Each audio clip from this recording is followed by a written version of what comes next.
o Lindenberg não deixou esse assunto morrer, ele estava lá em cima.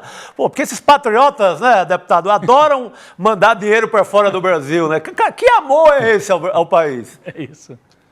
Não, e olha, ele estava usando, ele tinha conseguido uma liminar com o juiz de primeira instância, discutindo o seguinte: olha, o Banco Central é autônomo. Como assim? Não pode ter investigação? Não existe mais um regramento ético? Foi isso que a AGU argumentou e ganhou no TRF por 3-0. Porque, na verdade, existem 2 denúncias para que ele seja investigado no Conselho de Ética. A primeira denúncia é em cima daquele escândalo Pandora Papers, Sim. que, na verdade, foram divulgados no mundo inteiro, contas offshore no Panamá, que aparece ele. Então tem essa primeira denúncia. E tem uma segunda denúncia que foi apresentada por mim, porque nos chegou várias empresas, fundos exclusivos. Os fundos offshore são que estão fora do país. Mas ele tem aqui, eu tenho o nome das empresas, eu apresentei essa denúncia ao Conselho de Ética, tem pelo menos 6 fundos exclusivos no nome dele. Qual a gravidade desse ponto? É que, segundo a denúncia que nos chega, uma parte desses fundos são remunerados pela taxa Selic. Você sabe? É dívida pública, você tem vários tipos de remuneração. Você tem letras do Tesouro Nacional, você tem remuneração pela taxa de câmbio, mas entendam, taxa Selic. Significa dizer que quando a taxa Selic sobe, ele ganha dinheiro. Isso é escandaloso. Eu acho que essa denúncia aqui, porque agora as denúncias já estão lá no Conselho de Ética.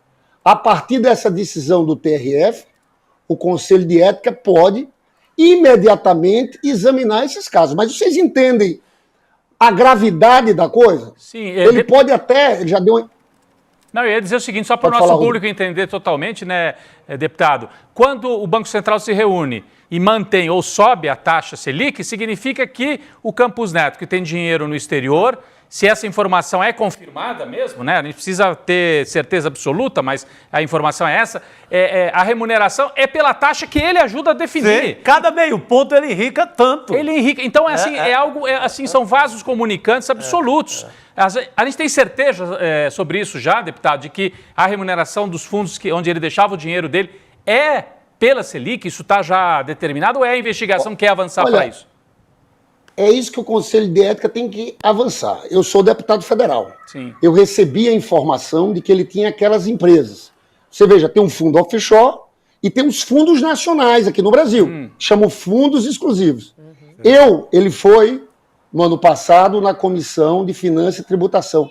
Eu fiz essa pergunta a ele. Essas empresas, o senhor é proprietário desses fundos exclusivos? Ele se calou. Sim. A informação que eu tenho, e eu sei, como vocês são jornalistas, vocês trabalham também com informações, nós deputados também, é que são remunerados pela taxa Selic.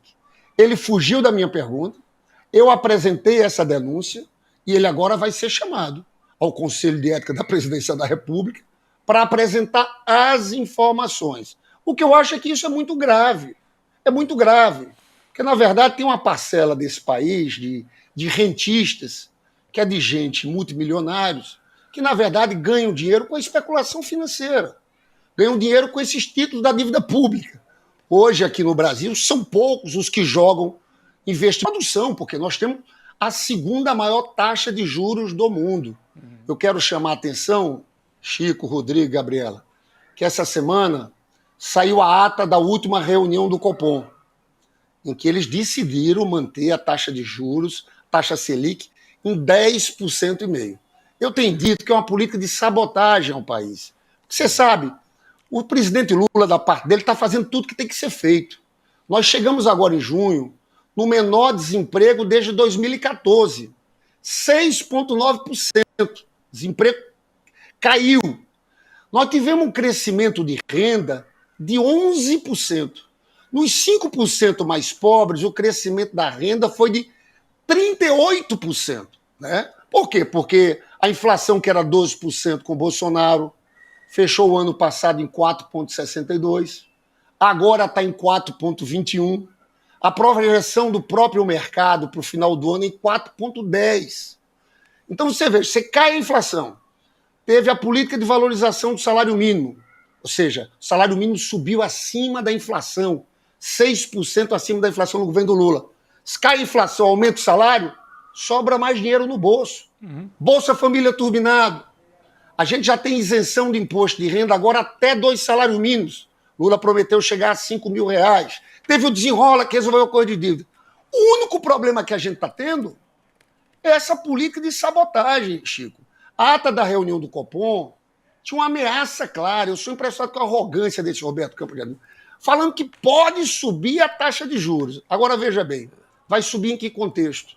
No contexto que na semana passada as bolsas caíram porque começaram a olhar que pode ter uma recessão nos Estados Unidos. Então, qual é o fantasma da inflação aqui no Brasil? A inflação tem caído. Eu não consigo entender. Então, é uma trava, na verdade, é uma política de sabotagem, porque a gente só não está crescendo 4% na economia, 3,5% por causa dessa política conduzida pelo Campos Neto. Eu achei ótima essa decisão do TRF, porque vai ser um aperto nele, viu? Vai ser um aperto, vai nessa arrogância, nessa postura arrogante dele.